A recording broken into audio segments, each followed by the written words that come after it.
أعوذ بالله من الشيطان الرجيم. بسم الله الرحمن الرحیم. السلام علیکم ورحمۃ اللہ وبرکاتہ. احکام و مسائل رمضان المبارک میں آپ کو خوش آمدید کہتے ہیں. امید ہے کہ آپ صحت و ایمان کی مضبوط اور اچھی حالت میں ہوں گے.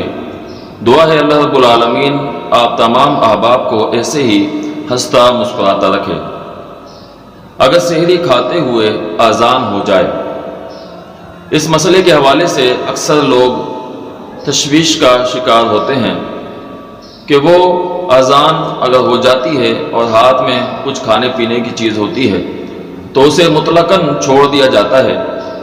آئیے اس بارے میں رسول اللہ صلی اللہ علیہ وسلم کی حدیث کیا رہنمائی فرماتی ہے. سیدنا ابو ہریرہ رضی اللہ تعالیٰ عنہ حدیث کے راوی ہیں. ابو داؤد کے اندر یہ روایت موجود ہے.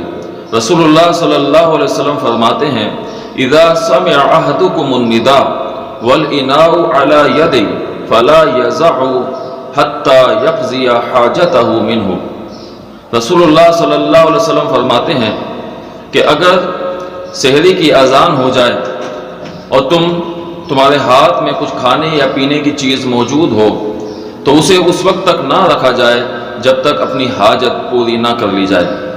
اس حدیث سے یہ بات معلوم چلی کہ اگر اذان ہو رہی ہے اور آپ کے سامنے یا آپ کے ہاتھ میں کوئی کھانے پینے کی چیز موجود ہے اور آپ اسے مکمل کرنا چاہتے ہیں اور آپ کو یقین ہے کہ اذان مکمل ہونے سے پہلے میرے یہ ہاتھ میں جو چیز ہے وہ ختم ہو جائے گی تو آپ اس سے اپنی حاجت پوری کر سکتے ہیں.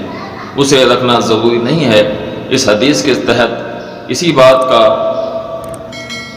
بات کا معلوم چلتا ہے کہ اگر سحری کی اذان ہو جائے اور پھر اگر آپ کے ہاتھ میں کچھ کھانے پینے کی چیز ہو تو آپ اس سے اپنی حاجت پوری کر لیں.